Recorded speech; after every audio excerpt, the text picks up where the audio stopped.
March 31st, 2025. Could we all please salute the flag? I pledge allegiance to the flag of the United States of America and to the republic for which it stands, one nation, under God, indivisible, with liberty and justice for all. All right, good evening, everyone. Could the superintendent please call the roll? Mr. Austin. Present. Ms. Chisholm. Here. Ms. Cormier.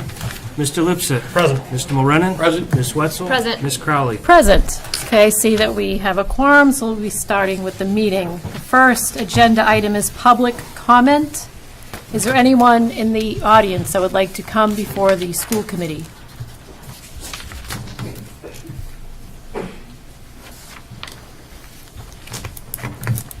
I want to advise you that the school committee is being recorded. Anything that you say when you're speaking, are agreeing to be recorded. Additionally, the school committee has a 3-minute time limit on public comment. Please refrain from any direct attacks against any Woburn Public School staff. Thank you. Welcome. Hi, everyone. My name is Jessica Desrosina, and I own a home on Sheridan Street. I am extremely concerned and disappointed about the proposed school redistricting that is under consideration. My 5-year-old kindergartner has made connections with friends and faculty and is familiar with the school and transportation routines. It would be very unfair and disruptive for her to be ripped from this familiar environment as she enters 1st grade. It would also require a lot more time on the bus with an unfamiliar group of friends who at this rate those maps are going, they aren't even in our neighborhood. Because the information provided to me came so late and was so incomplete, I have struggled to understand the reasoning and motivations behind the various redistricting options. As residents of Woburn and taxpayers, we have the right to fully understand the reasons our children are being asked to make this sacrifice. Some questions are, why can't the school committee hold off on a redistrict until a plan for the ECP is finalized? If option 1 is chosen, it mainly moves Ward 3 and the students at the Harold Wyman. What's the point of that if it's been stated from the beginning that multiple schools in the city are overcrowded and need to be redistricted? How will this help other schools? What other options have you considered? Could Spence Farm building that is currently on the same property as the Harold Wyman be used as temporary space pending an overall construction plan? Why is the Harold Wyman considered overcrowded when its percent of occupancy is very similar to other schools? Why is so much focus on redistricting the Harold Wyman? Is it to make the Harold Wyman more diverse? What exactly are the Commonwealth's requirements to continue funding, and how are they part of your decision-making process? In our neighborhood, we redistricted just a few years ago when the Harold and Wyman were combined. Why are we doing it again so soon? In summary, when we moved here, we expected to have the Harold Wyman be our children's school. My husband and I are lifelong residents of Woburn.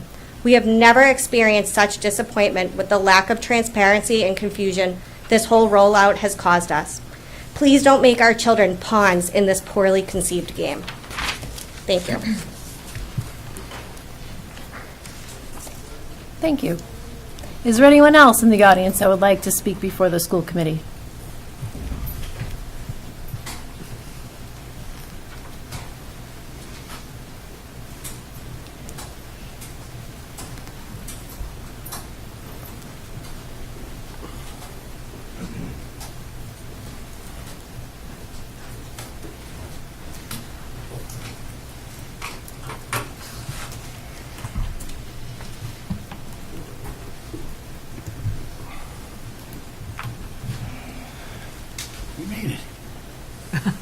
My 3 minutes didn't start when I left. Good evening, Chair Crowley and members of the school committee, Dr. Crowley and the entire school committee team. Thank you for allowing me the time to speak tonight. My name is Jeff Dillon, President of the Woburn City Council and Ward 3 City Councilor. For the record, if I could, 16 emails, could I make part of the permanent record? Thank you. Make a motion to make that part of permanent record. Second. Any Thank you. discussion on that motion? All in favor? Aye. Motion Thank passes. you so much. I understand redistricting is not an easy or popular procedure to go through. I state this prior to what I am about to say. I've received many emails as well as having spoken with many constituents in person in regards to this situation. Folks are upset with what's in front of the Hurd-Wyman community and Ward 3 community.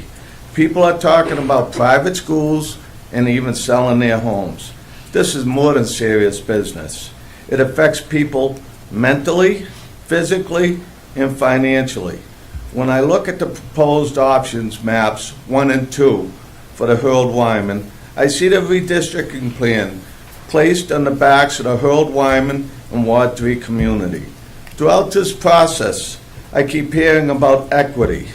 Where is the equity in putting the bulk of the burden on the Hurd-Wyman and Ward 3 community? When the old Hurd school was closed, we were promised a new school. That doesn't seem to be the case. We are told these are the proposed options and maps. Will it change again?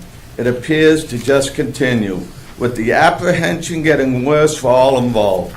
Again, part of your own guiding principles of redistricting was equity. I see no equity for the community of the Hurd-Wyman and Ward 3 in this plan. Please do the right thing and ease the burden that is so strongly shifted currently with the proposed plans for the Hurd-Wyman and Ward 3 community. Thank you for your time. Thank you, President Dillon. Is there anyone else in the audience that would like to come before the committee?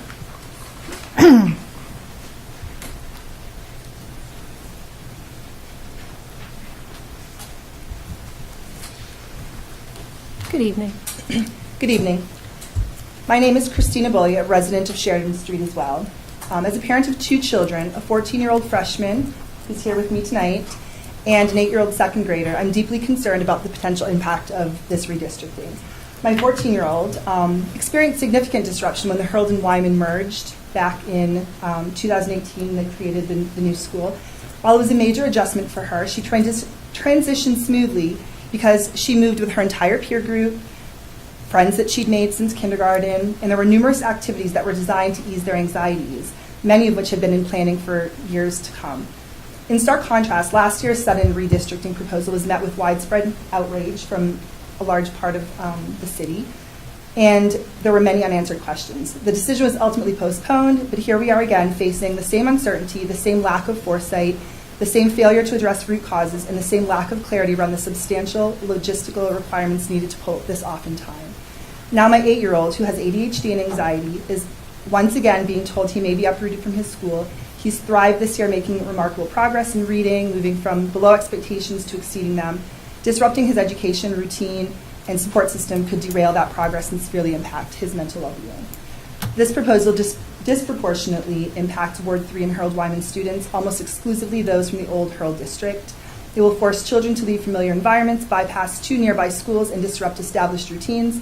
For my son, it means losing the ability to walk to the Boys and Girls Club, something that we rely on, for our family, and being separated from friends that he has come to know and love. I urge you to take a strategic, long-term approach rather than resorting to another short-term fix. The real issue here is poor city planning, and until that is addressed, the cycle of disruption will continue, and our children deserve better. Thank you very much. Is there anyone else that would like to come before the committee?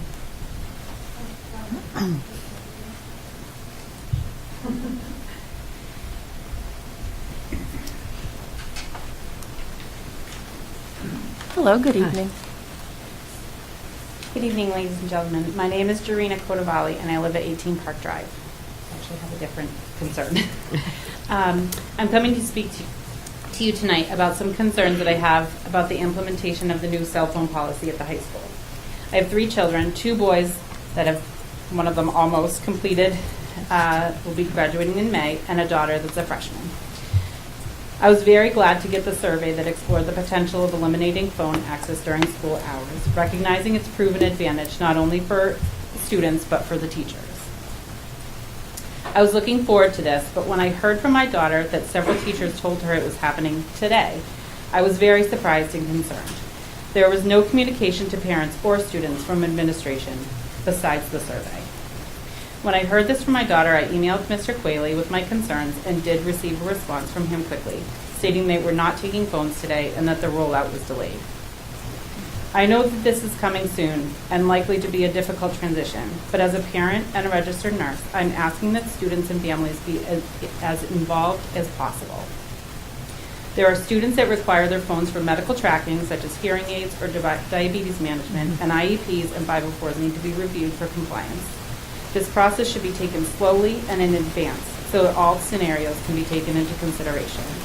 I know that there's also been concern discussed among students regarding the safety of their phones if they're left in first period.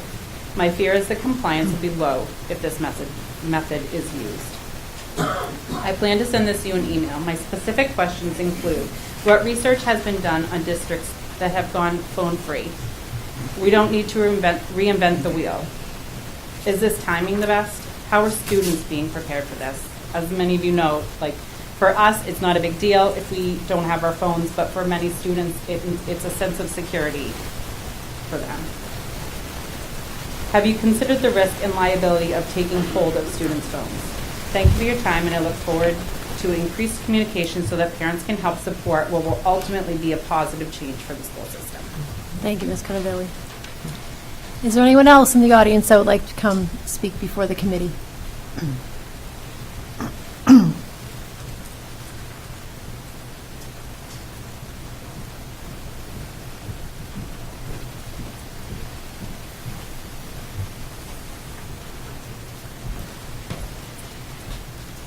Hello. You may recall that I stood before you last year to speak about the impact of redistricting on my family. My name is Courtney Raffi, and my husband and I own a home at 71 Sheridan Street where we raise our 3 boys. Our oldest son attends first grade at the Harold Wyman. If you're familiar with Sheridan Street, you know how close the Harold School was to us, a mere 5-minute walk. When the closure of the Harold School was first announced, we were disappointed, but reassured by the promise of a new facility that would unite the Harold and Wyman communities. The newly released redistricting maps now would put us at the Malcolm White Elementary School, a school that is not only further away, but also one that we would have to drive past the Harold Wyman School to reach. This doesn't seem to make sense, especially when considering we keep hearing that this particular school is extremely overcrowded already. It is important to note that after looking at the maps, there are streets within closer proximity to the Malcolm White School that would still be considered a Harold Wyman district. This is confusing to me since we are over a mile in the opposite direction away from those neighborhoods. After looking at the new maps, we noticed that only the Wyman community will remain at the Harold Wyman School. This raises a question. Why was the new school even named the Harold Wyman if the Harold children are being moved out? If the goal is truly to create a unified community, this option does not seem to align with that vision. The phased approach in option 1, which only moves a small fraction of children, does not provide the certainty that we need as parents. I've heard that these maps may not even be the final, which is really only adding another layer of uncertainty for us. It's simply too unclear for us to support or oppose at this stage. We urge you to reconsider these options until you have a finalized plan for the ECP, since it has been made apparent that this in particular is a huge reason for the redistricting, and until there's a plan in place, I do not, nor do I think anyone should feel comfortable supporting a plan to redistrict due to the uncertainty of future movements. It appears that the ECP is a large component, and I understand there's a federal law behind it. With that being said, I firmly believe that in order to vote in favor of option 1, you need to have an actual space or designated plan in place for the ECP. It is Ms. clear. Rock, you have 30 seconds. It is clear that as of now, there's not any plan. Considering this, we ask you to pause and revisit other options, such as using an existing space in our city for the pre-K, or consider adopting option 2, which provides a more balanced distribution of students from both former schools rather than disproportionately moving children from the Harold community This option would ensure that the Harold Wyman School lives up to its promise of a combined community rather than leaving families like ours behind. Thank you. Thank you. If you have something in writing you'd like to give us, you can. Thank you. Is there anyone else in the audience that would like to come and speak before the committee?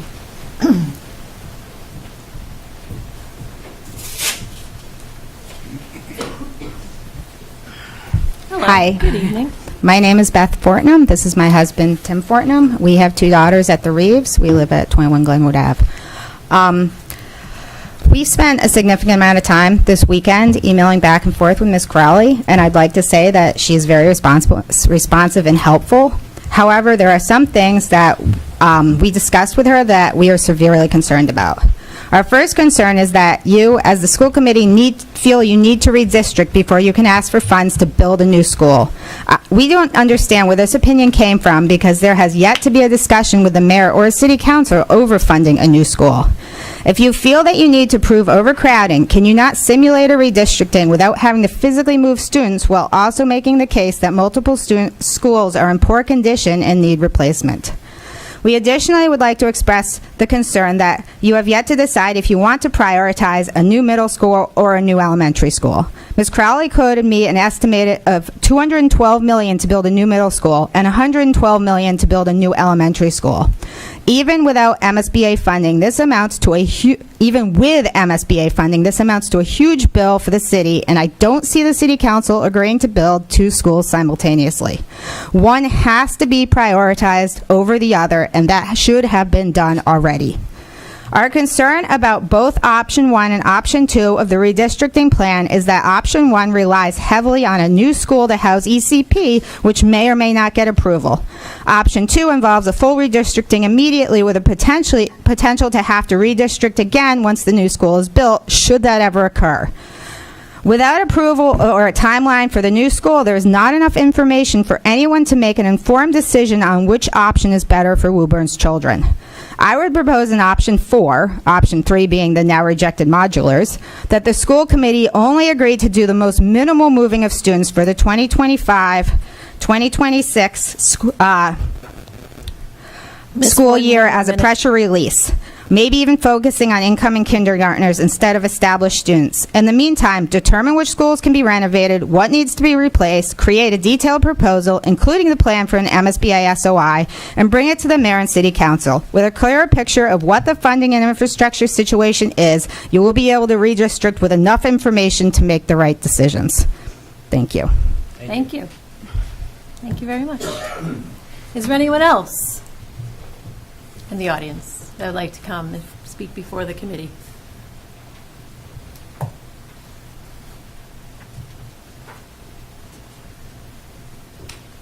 Good evening. Good evening. My name's Melanie DeVita. My husband Frank and I live at 5 Minchin Drive. I'd like to thank you for allowing for public comment tonight, the family members, the guardians in the audience that obviously are all impacted by this and show their support. I'd like to first reiterate our support for the ECP and the role it plays. I'm excited to raise children within the Woburn public school system. But I would be remiss if I stand before you today and didn't express my misgivings about the redistricting options. Both options 1 and 2 would require additional classrooms at the Reeves, which simply don't exist. My question is what the long-term plan is to mitigate the capacity issue at the Reeves and the other elementary schools. We're basically looking at options that shift overcrowding from one school to another. So what I see here before us is that we don't really need to move the kids around. We need more square footage. We need buildings. We need to continue looking at the modulars while we look in. I'm okay with option 1 if we do this while looking at the modulars. We need the space. Thank you. Thank you. Is there anyone else in the audience that would like to come to? Is there anyone else in the audience that would like to come and speak before the committee?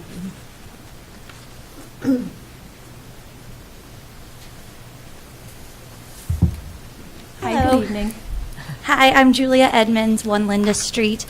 I currently have a kindergartner at the Reeves, and his younger sister will move up in a few years. Thank you all for your really hard work. I know it's not easy. Last meeting, I heard option 1 getting the most support, and that makes sense to me given the 2 choices. I have to say I sort of agree with everyone else. I don't love either choice.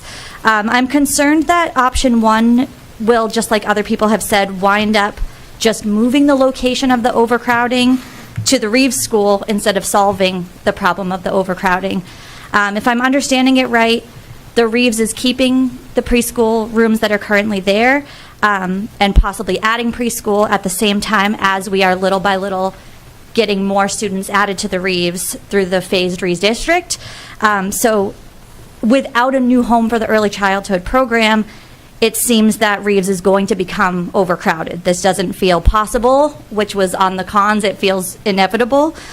So what I'm wondering is, what is the plan to avoid the overcrowding at the Reeves while the early childhood program, which I agree is really important, but while it remains housed there, what's the plan to mitigate the overcrowding? And I'm thinking more research needs to be done towards a solution for our classroom shortage. Again, the modulars in Nauset, I think, deserve another look, a more thorough presentation to the City Council, any other ideas. So, thank you. Thank you so much. Is there anyone else that would like to come and speak before the committee?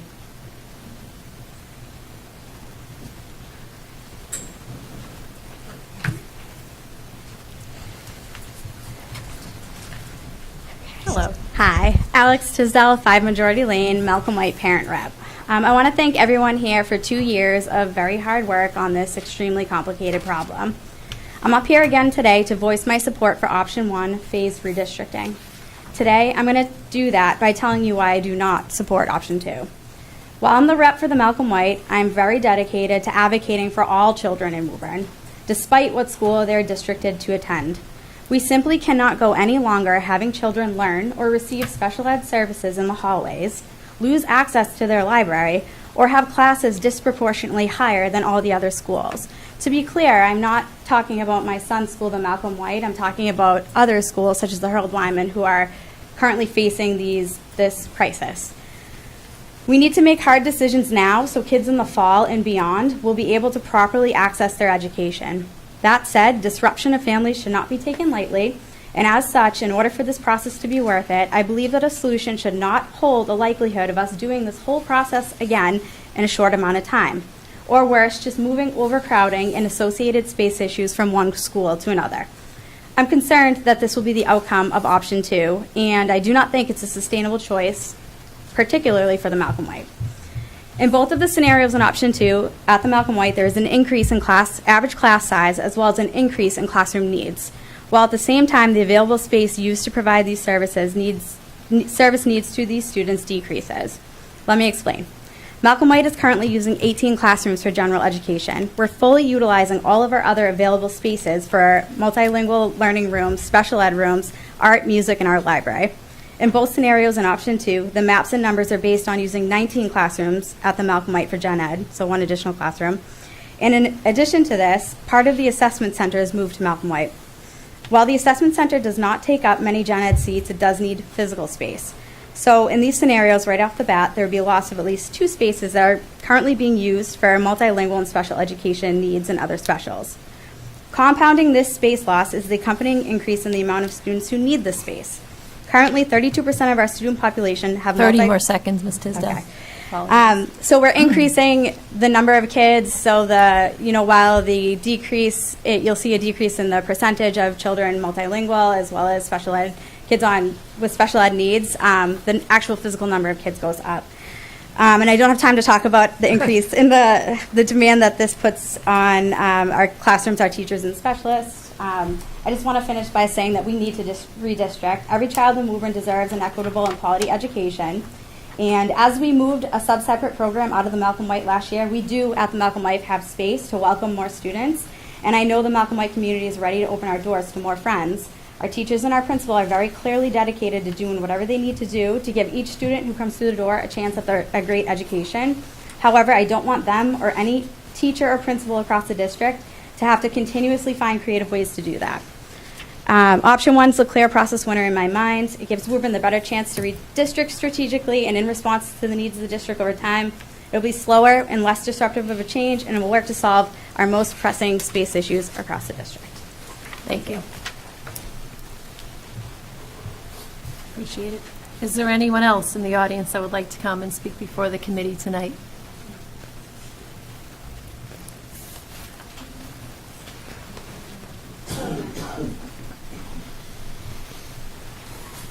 Hello, good evening. Good evening, Michelle Dempsey, 41 Arlington Road.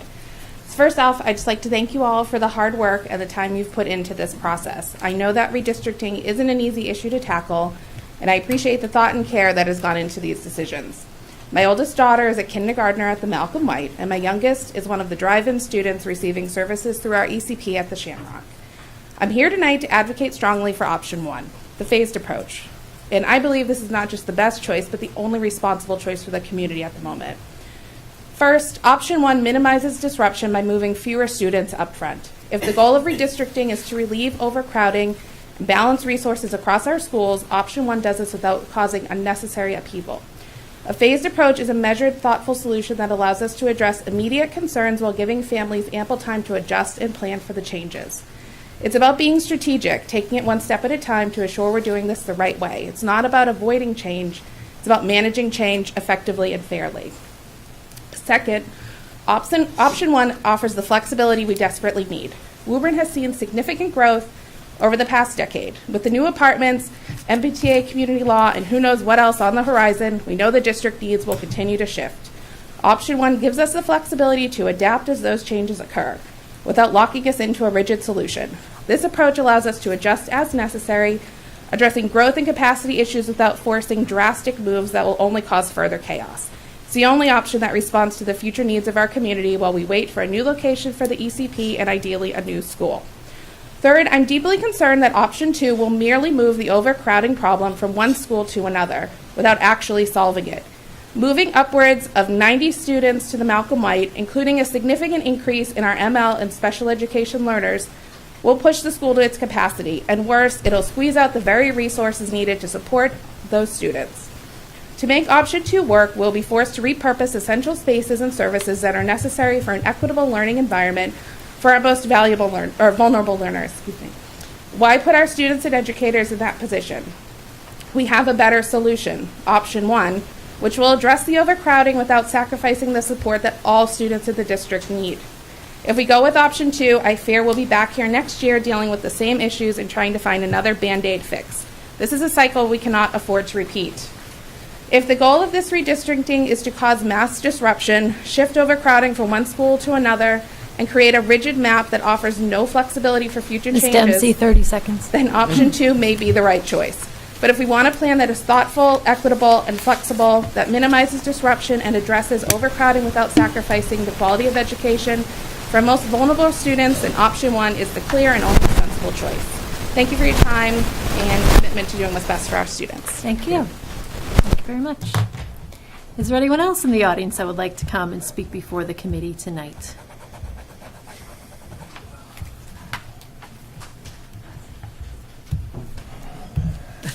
Hi.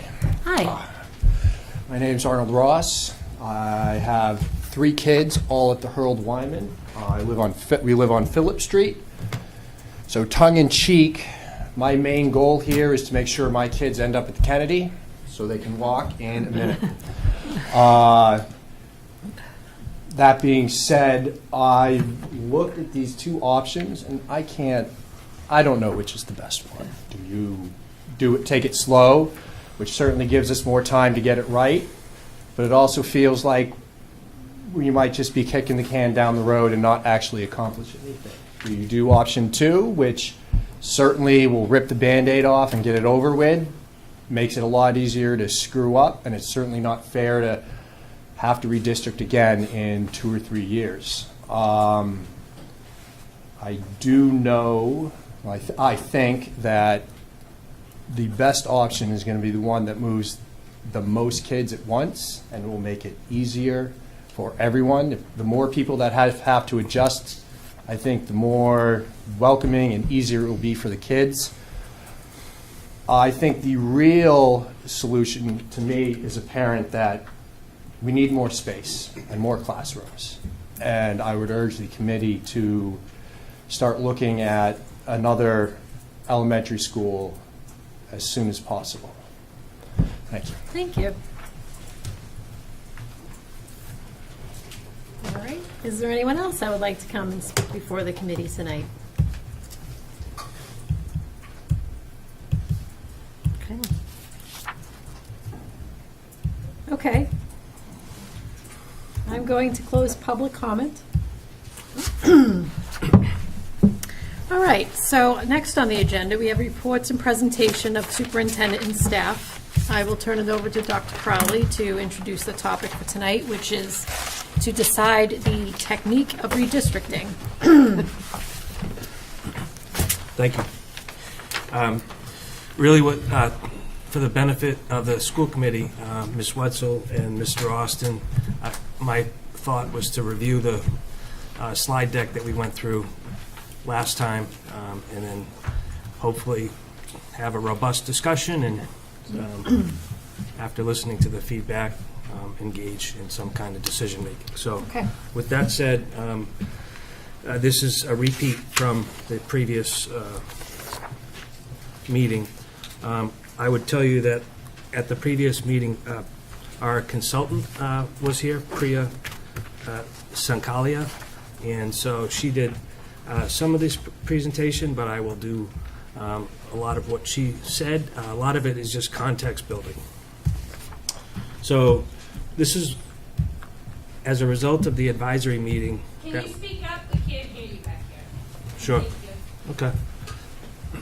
As a result of the advisory meeting that was held on the 26th of March, the consultant outlined stakeholders and their roles, the progress and timeline, guiding principles, the different components that make up the maps. We talked about different scenarios and options, and then feedback and discussion. And so that was what was covered at the last advisory meeting. The different stakeholders and roles, there are different groups that are part of this process. The consultants, as I alluded to, Sanborn is the name of the consulting group that we are using. There's also then a working group, which is a core group largely of the central administration here, some elementary principals, and we work with the consultant to build options and scenarios that we then can present to the advisory committee. The advisory committee is made up of some, and you'll see a list of names. It's made up of some building administrators, some district administrators, and really more importantly, some parent representatives from each of the schools. That advisory committee then reviews the maps and scenarios and then forwards their recommendation to the school committee. The school committee here really is the decision-making entity in this process, and then ultimately the Woburn community. So the people that spoke tonight, thank you. And I'll talk more in a bit about public forum and opportunities for more feedback in this process. The timeline and milestones, again, this slide has been consistent. We submitted a bunch of data. It was geocoded in December and January. We've built and reviewed different scenarios. The March, April is obviously where we are now.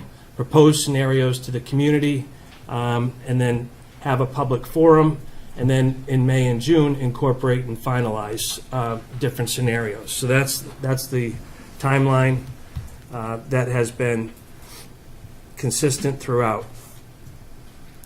The process, again, it's the same thing that I've articulated. It just put a little differently. We've had multiple meetings with our consultant, the working group, and we've geocoded our students.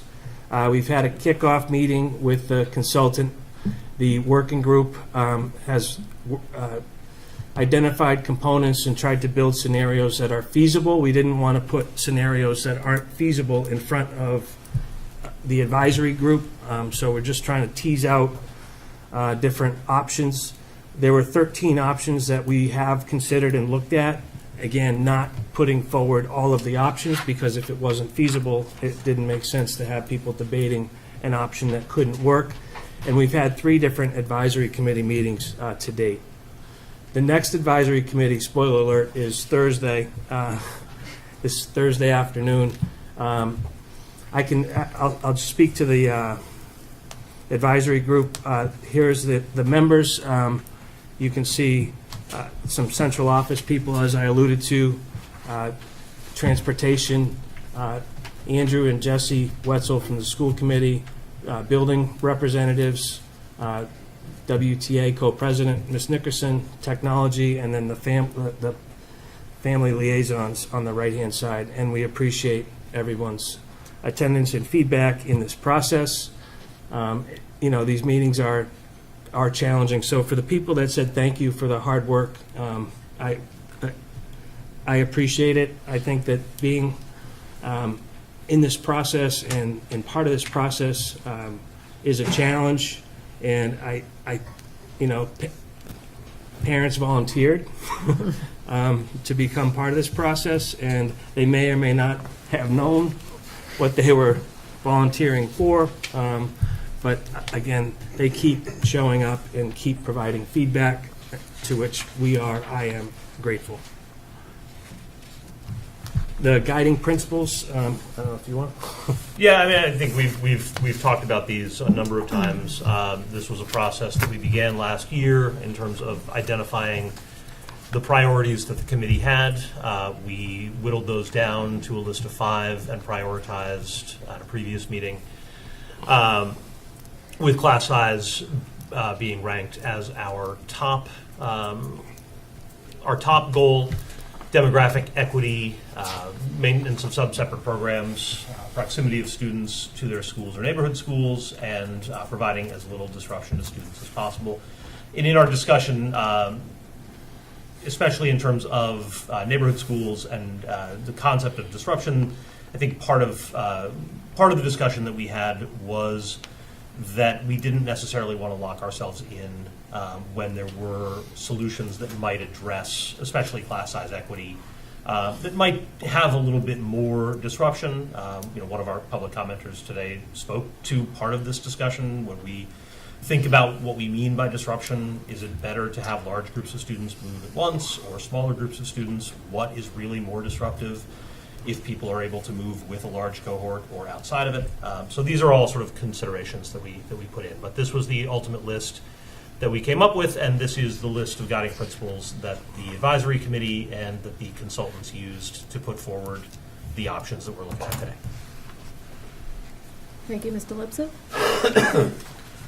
Michelle? Sure. So I'm going to talk a little bit about the process. And again, Priya from Sanborn spoke about this last week.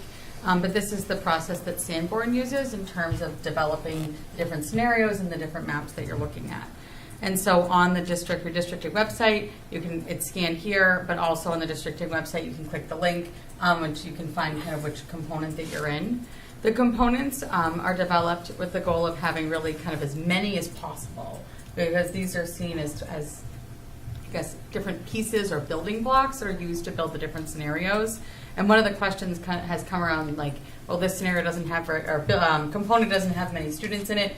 Part of it is that kind of where the natural kind of geography lands. Some of the components may not ever move. Some, are certainly in spaces where they might move a little bit more.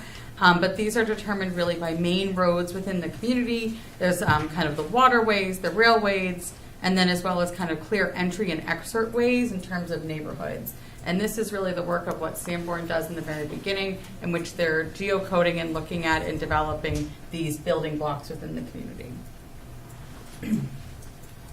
So the current elementary school district, which is provided here, you can see the current lines and all the little dots are all our little kiddos. And so in this map, what you'll see is I just want to provide a clarification on capacity. And I also provided kind of an additional document regarding capacity. So when we're talking about capacity, we're thinking about two different things. So capacity here is the number of students in the building by the number of classrooms in the school. So for example, when we're talking about Thurhold Lyman, we're dividing this out by the 21 current classrooms, right? And so when you're dividing it out by the 21 current general education classrooms, the capacity number is a little bit lower. When we're looking at space capacity, which is what is in the kind of the attached sheet, is looking at how many intended number of general education classrooms should there be, and how many are we using? And so there should be 18, we're using 21, so that's when you're looking at a percentage capacity of building use is much, much higher. And so just thinking about, you're thinking about capacity in two ways. And so when looking at space capacity, it's the number of students by the number of classrooms. Student capacity, and then space capacity is the number of classrooms used. And really, I think what we know is that we're really thinking a lot about kind of the space capacity portion of this, and as well as, in some instances, student capacity. All right. So, as was discussed in the previous meeting last week, was really looking at the kind of two different options. And I can't remember if I'm going or if you're going. I can keep talking, but I'm looking. Yeah, I can go. But if you want to, feel free to cut me off. All right. So we're looking at the two different options. Option one is this: developing a long-term map with a phased approach, starting with pressure point release for September 2025. And so when thinking about if we were to move just some components, we want to make sure that we're making the movement of those components based off of a long-term plan. Because what we know is we don't want to move people more than one time. So we want to make sure that when we decide to move a component, that we're moving in the direction of ultimately where we know students are going to land. And so with that, when we're making this, it's the balancing act in these options of, with the end map, where can students go in the short term as well as what makes sense in a long-term map. And so you have three scenarios that you'll look at here. Option two is redistricting with ECP and programs in their existing schools. So meaning that all sub-separate programs maintaining as well as ECP split between the Shamrock and the Reeves and drawing new lines based off of that program distribution. And so again, what we know that means is that we're developing maps with the ECP at the Reeves and also with some ability to expand, that we're going to be bringing the number of general education classrooms at the Reeves would go down to support that. And so kind of one note, just as a response, when we're talking about the changing maps, these are the maps that have been determined by the advisory committee. And so at this point, we're looking at which of the two options are we going down, so we can go back to the advisory committee and really kind of fine tune. And so it's not that we're now going to go and like start again. These maps have gone through a lot of iterations, a lot of reasons on kind of why they were determined. We're happy to answer any questions on kind of how they were developed. But certainly recognizing that when we go back, we're going to look at, for example, we're going to do a further examination of the number of students that move in each of these options and bring that information back. It's really kind of what map are we diving deep into, but these maps are certainly maps that have been highly vetted and are highly anticipated as the maps that you would be seeing one like of in the future. So really today we're looking at option one and option two. And with option one and option two, this is not nearly an exhaustive list, and I'm sure that there are many pros and cons that were listed here today, as well as you would be discussing this evening. But here's just kind of a general sense of what the pros and cons of the two maps would be. So option one is really looking at a long-term plan. So we're developing a map that we recognize that we're going to be building towards when we make the decision of what we will do with a new ECP place, and so ECP space. Woo. All right. And so when you're looking at the end maps, the ECP is not in any of the current buildings. The end maps represent when the ECP is moved out of our current buildings.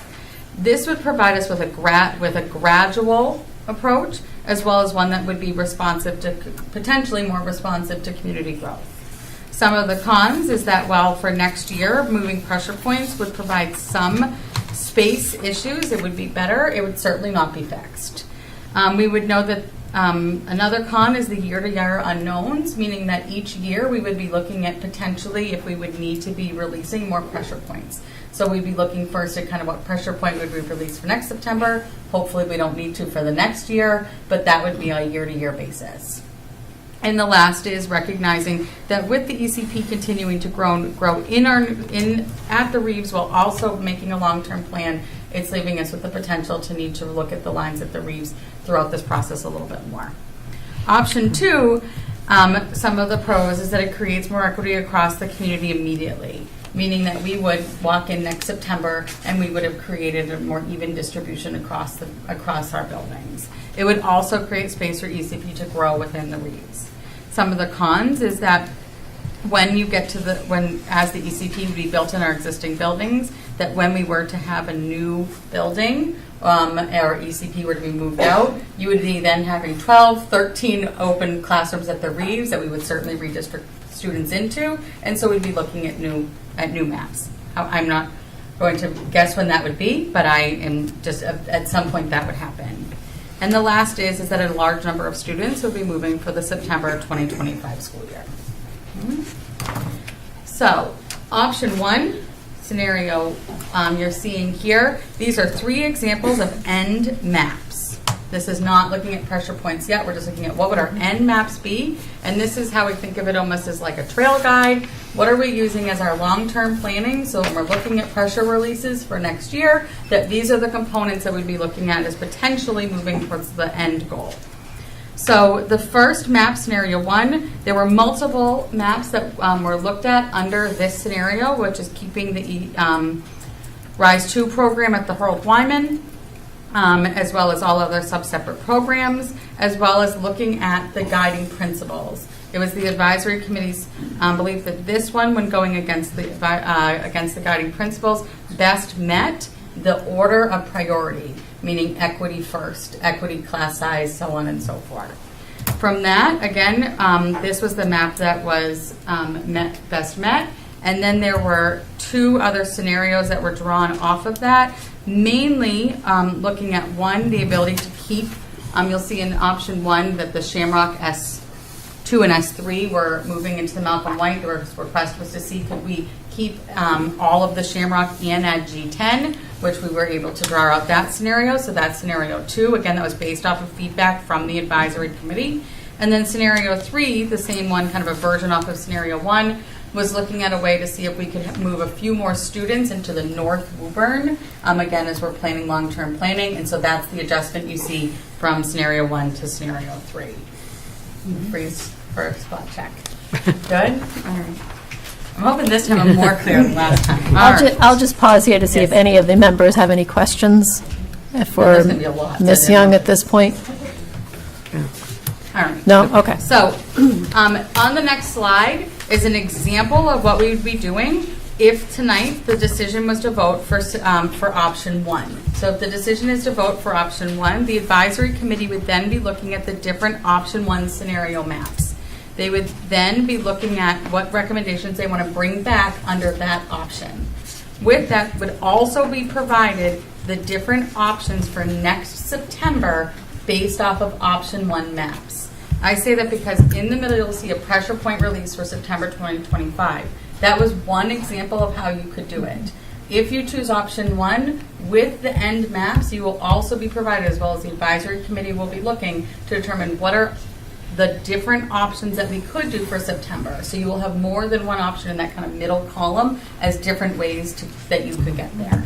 So that is what it would look like under option 1. So for example, if option 1 scenario 1 map is selected, if that's what the recommendation from the advisory committee comes back to all of you, and if this is the pressure point release decided, it would be just that 1 or 2 that we're looking at that would be moved for September 2025. All right. Option 2 on the next page, which is redistricting, and this is looking more at our new lines. Again, you will see that the key differences between these 2 maps, again, we looked at multiple options within this, and one of the requests was looking to see if we could provide a little bit more of an equitable distribution, kind of the equity portion from scenario 4 to scenario 5. And so you'll see some switching out between the Harold Wyman and the Linscott for that balance, as well as looking to see if we could provide a little bit more relief off of the Goodyear given the growing of the sub-separate program there. And so those are the kind of key differentials. You'll see down by the Malcolm White Goodyear, there's that one, the word white is over it, but it's the change of that component at the bottom, which is currently in the Malcolm White, so it's actually returning it back to the Malcolm White in scenario 5. So again, bringing you back to our two different options today is that we're looking at, are we doing a long-term planning map with some pressure release points for September 2025? Are we looking at redistricting with the existing ECP program schools for September 2025? And again, you're looking at the different scenarios. Depending what option you choose to go, that will go back to the advisory committee this week, in which we will do a deep dive under the kind of the decision tree here. All right. Okay. Thank you, Ms. Young. Sure. Are there any clarifying questions the committee would like to ask Ms. Young or the administration regarding the options in front of us? Do you want us to do the ECP slides? Oh, Sorry. It's up to you. Sure. That's a good reminder. Thank you, Dr. Ryan, if you want to. Okay, so our early childhood program, and I know there's a lot of discussion about the ECP, so just some of the basics. These are our youngest children that are entering the Woburn Public Schools. They often come with very intensive needs, as you can imagine. We also have an obligation to pick up these kiddos through the child find obligation. Okay, so the next slide. The pre-K is a special education program. I think there's been some confusion about that. It is a special education program required by law. It's not optional. It's not child care. In Massachusetts, it is 603 CMR 280607 is where you will find the actual regulations for your instructional groupings for our 3 to 5-year-old pre-K students. The children coming in often have intensive needs, and we are required to have programming in place on the day of their 3rd birthday. And the reason that it's important to understand that is because it is different from other school years where kids begin in September and they spend the entire year with their cohort. The way preschool works is on the day of the 3rd birthday, a student that is eligible for special education services must have programming ready for them on their birthday, which means we have to plan the year out so that we have the appropriate number of spots for children turning 3 with disabilities. And so that's a nuance that I think makes things a little bit tricky sometimes for people to wrap their heads around. IEP teams determine the services unique to the child with a disability. This is the state and federal laws, the IDEA. Services range from drive-in services, which might be a kiddo that needs a little bit of occupational therapy, maybe a little bit of speech, to our more intensive students that need substantially separate programs and cannot be educated with typical peers. The services are determined by law based on the disability-related needs that the team determines for the specific student. We can't legally run only a 2-day program. The needs of the students must be met based on their disability. And so while some children may need drive-in services an hour or 2 a week, other children may need 20 hours of ABA to meet their disability needs. The law requires that we educate children in the least restrictive environment, the LRE. And so what that means for preschool is we have different models. The least restrictive environment is an integrated preschool class. Currently, we have 7 integrated classes. We have 6 substantially separate classrooms for our students that cannot be educated with typical peers. The Shamrock School has 4 classrooms. They attend Monday through Friday, 8:30 to 1. 2 of those classrooms have peers for a short portion of the day, approximately 2 hours, because they are able to have integration for a portion of their day. We have 2 classrooms at the Reeves that go Monday through Friday, 8:30 to 1, substantially separate. One is for medically fragile students, and another is a substantially separate RISE 1 classroom for students with autism spectrum disorder that, again, cannot be integrated with peers. We have 7 integrated classrooms at the Reeves. Our integrated classrooms have double sessions, 8:30 to 11, and in the afternoon, 11:50 to 2:20. These classrooms run Monday, Tuesday, Thursday, Friday, and on Wednesdays, all of the evaluations and team meetings and meetings with early intervention are done by the Wednesday staff that has integrated rooms and does not have children. The regulation is that for every 6 or 7 special education students, we must have 8 peers. So the classrooms cannot have more than 15 students, and there cannot be more than 7 students with a disability. Typical peers, and this is where we have been out of compliance for some time, we've been working very hard. Typical peers are the only students that can pay a tuition. You cannot legally charge a special education student.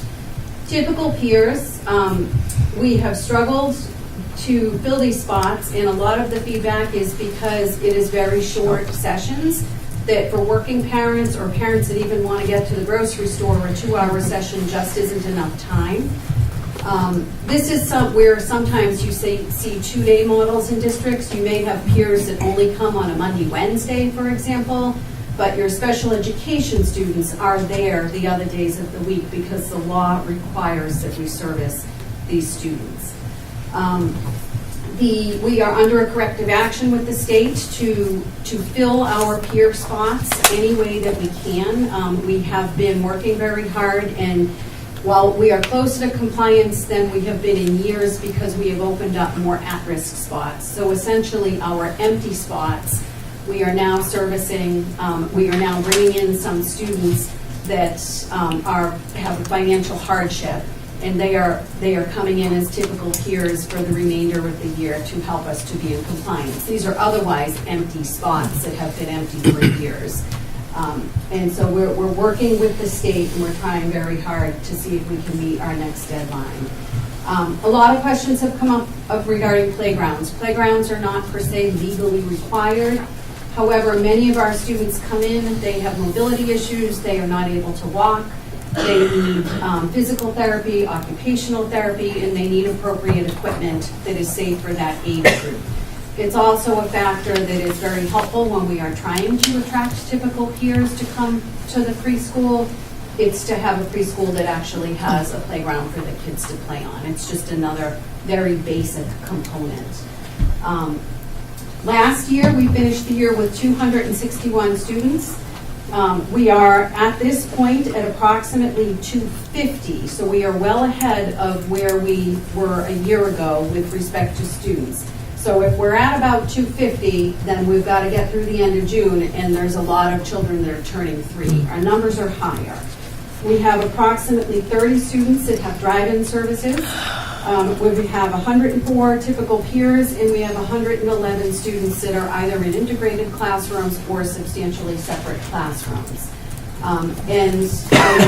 Lastly, I'd like to just point out that this group of students, when we service them early and we do it well, we're helping these children lifelong, and we're remediating needs when they have the best window to learn. And it's very short-sighted not to really invest in early childhood programs, because this is what really makes a significant difference for our young kiddos. And so that's just a little bit of the early childhood. Thank you, Dr. Ryan. Appreciate it. Okay. If there's anything else from administration you would like the committee to consider prior to our deliberation? Yeah. Okay. So I guess we'll... You would go over the timeline? That was the next steps. Oh, okay. Like what's the timeline of events? Yeah, so... So there is. Okay. Yeah, sorry, I forgot about the slide. That's all right. Thank you. No, I was actually there. I don't know if more, Dr. Ryan, you gave the number of students. Currently, we have 13 ECP classrooms in the district, 9 at the Reeves and 4 at the Shamrock. And I think, to your point, as kids turn 3, we may have to add a 10th Yeah, he we did. may not make it through June without adding another room this year, and we're doing everything we can, but when students qualify, they qualify, and we are required to have a spot. Right. So again, just for the there's what we're trying to solve for is a space issue, and as students move in, and so anyway, with that said, next steps tonight. The school committee will decide between option 1 and option 2. We have a meeting tomorrow scheduled, the working group with the consultant, based on what you decide tonight, to prepare for the advisory meeting, which is scheduled for Thursday afternoon. And the advisory meeting will then hopefully inform the school committee meeting, which is on April 8th. The next scheduled school committee meeting is the 8th, and then a public forum has been scheduled for April 28th. The time and location TBD, but I have confirmed that date with the consultant, and so at that time people will have the opportunity to weigh in on the maps. And then the next scheduled school committee meeting, I believe, is April 30th, the last Wednesday. So you would be looking to potentially vote on the 30th. So that's the projected timeline. Thank you, Dr. Crowley. Okay. So if there's no questions clarifying for the administration, we can start off with our deliberation. Mr. Lipsett. So just a few questions. This is obviously, I think, a very difficult decision. It is not the decision I was hoping we would be able to make when we started this process, but given the lack of additional space options, I think what we have here are two paths forward. So just a few questions to clarify on a few things here. So for option 1, one of the big issues that has come up and that I think sort of stands out to me as I look at this is the Reeves and the pressure with the ECP. Because we would be moving towards a permanent map down the line, we would not be moving anyone out of the Reeves in any of the phased options, presumably as the goal ultimately be open up space at the Reeves and bring additional students into it. What is the potential for pressure at the Reeves, given that fact? I mean, again, what we don't want to do is to have to create a plan and then have to back out of that plan when additional pressures arise. So I'm curious to hear from administration thoughts on that. Sure. And I think I mentioned this the other day, so I appreciate it. So one of the things that we think about is that as long as the long-term map goes, we're going to have to be having yearly map maintenance, right? And recognizing that if the longer it goes, the more chances there are for us to need to make adjustments along the way. I think that's a little bit of how having the long-term plan, our commitment is not to move students twice, but we might have to be looking yearly at if we need to be looking at different components in the map. And again, it's a little bit to we don't have the crystal ball, we can't, it's the balancing act of how do we move kind of as minimal students possible towards a long-term goal that can work with the right now and where we're going. And so I think that to answer your question, I think that's going to have to be part of the yearly looking. I think part of what I would envision under option 1 is having a published timeline of when would the advisory group be meeting yearly, what is the kind of the adopted date that we would be notifying families if their components moving for the fall. We're going to have kind of a built-in system and structure that's dealing with kind of us having to look at potential growth. And I think that's a piece of it. We don't know what it's going to look like in city will look like in 5 years from now.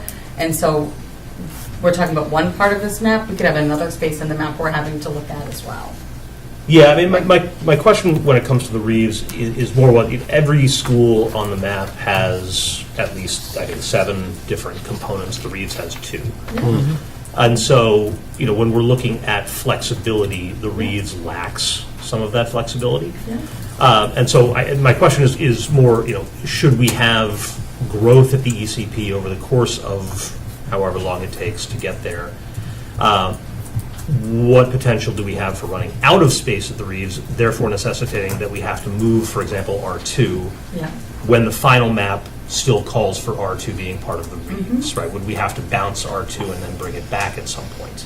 Is So sort of the basis of my question. Yeah, I think probably the best way to answer that question would be is that if option one is the one that is accepted, I would think of what are, and again, the same process that we've been doing, which is we've been taking feedback from kind of each of the different pieces and bringing them back.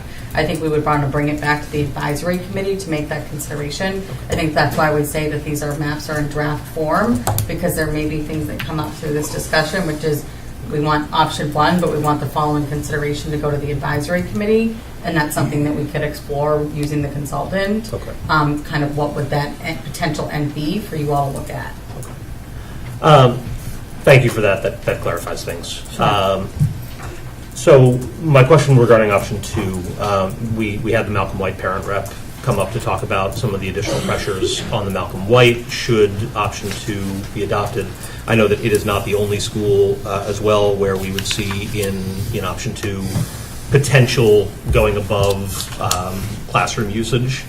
I just wondered if you could broadly sort of talk, I mean, maybe at a few different schools, what would space considerations look like? What kinds of spaces would we potentially be doubling up on in our option two scenarios?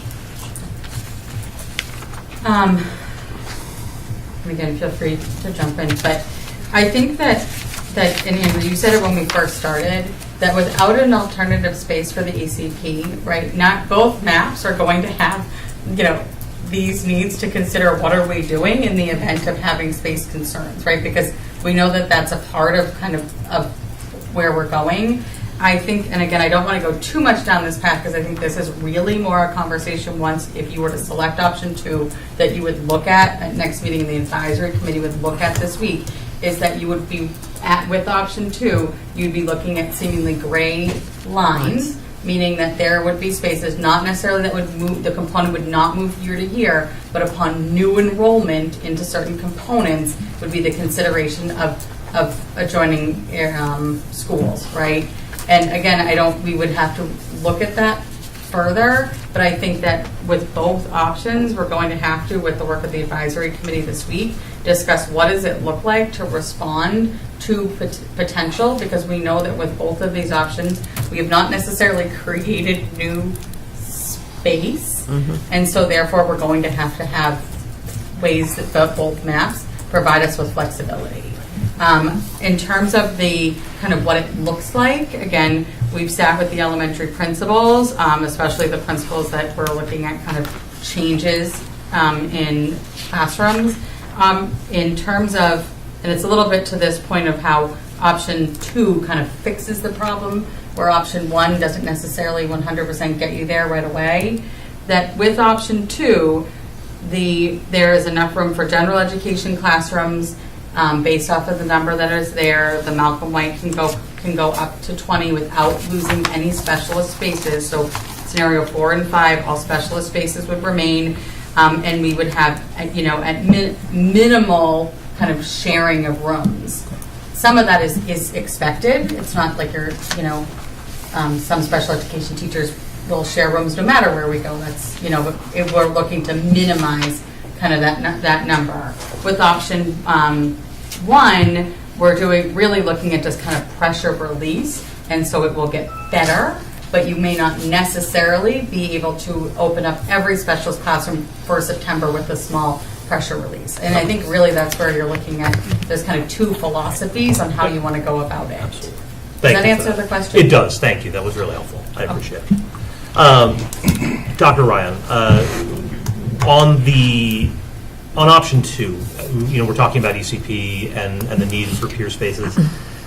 In option two, we're looking at bringing the Reeves down to 12 gen ed classrooms. Does that open up any swing space in the ECP where we might be able to bring up some of our peer numbers as well? Sorry.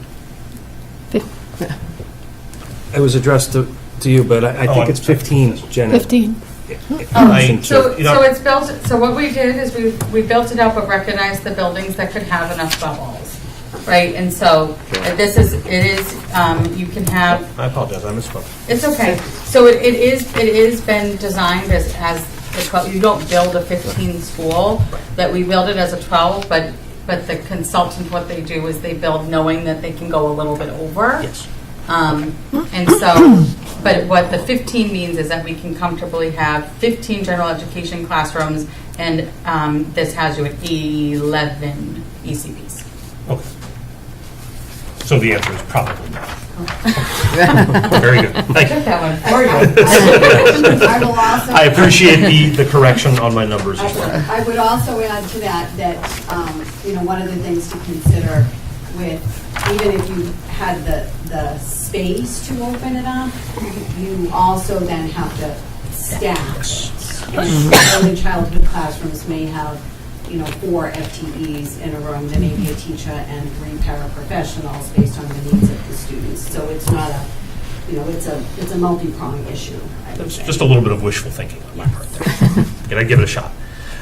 So I guess my final question is this. Both of these, I think, they don't solve all of our problems. They solve the immediate and a little bit beyond, I think, in each case. Both carry some level of risk, the uncertainty, not having a crystal ball, all this.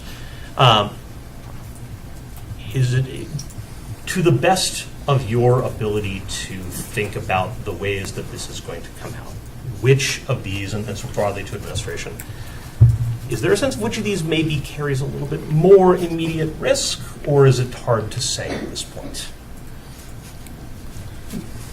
It's all risky. I want to ask you to define I mean, risk. and when I say risk, I mean, just in terms of, the understanding that changes down the line could cause us to have to make sort of additional decisions as we go. I mean, not risk in terms of catastrophic issues. These are both, I think, good plans under the restrictions that we have.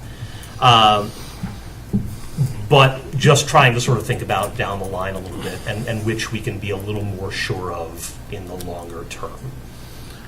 So the way we were trying to mitigate against risk was the modular option, because that was creating space. And so that's water under the bridge for now, if you will.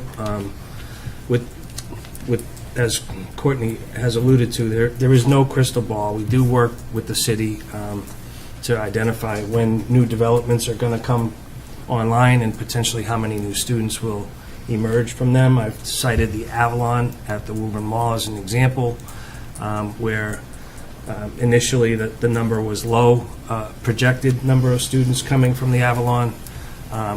So we assigned them to the Alta Vista, but as the number grew, we had to move them to the Goodyear. And so that's a real example of trying to give you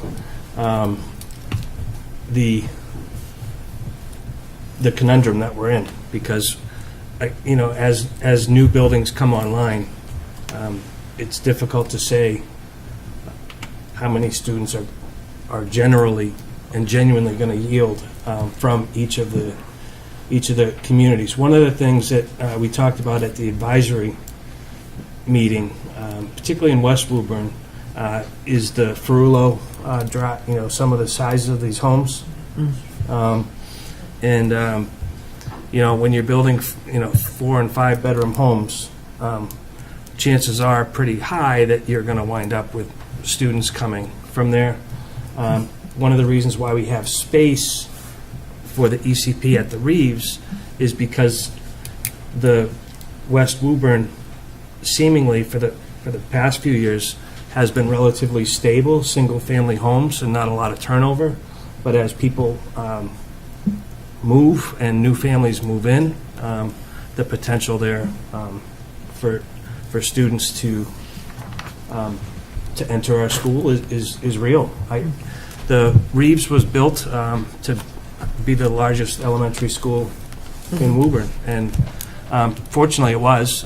It's the only option on the west side, and so we're fortunate to be able to have the ECP space there. So I was saying, I think when you're mitigating risk, I think it's really through implementation of the two plans. I think that you can only do so much kind of in part one of drawing the lines. And I think a lot of this has kind of come out through the implementation work of once the option is determined. I think the conversation with the advisor group and then really coming through to this body with the kind of outline of the two options is going to be discussing what are we doing to provide flexibility within both of these. Because I think whether you're having to do yearly maintenance, whether we're having to build in the buffer lines, like no matter what, when we're not creating new space, right, there's risk to both, and the only way to mitigate that is through implementation planning. And I think that is where I think about how we're going to manage risk on both of them. Okay.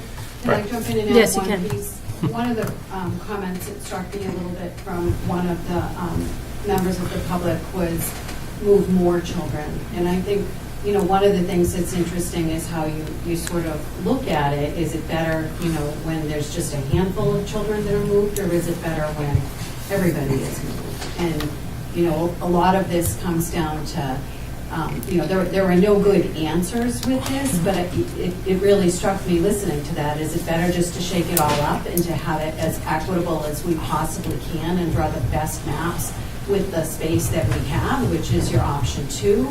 Or is it better to try to plan for the future and just move the smallest pieces that we can and look at it year to year? And it's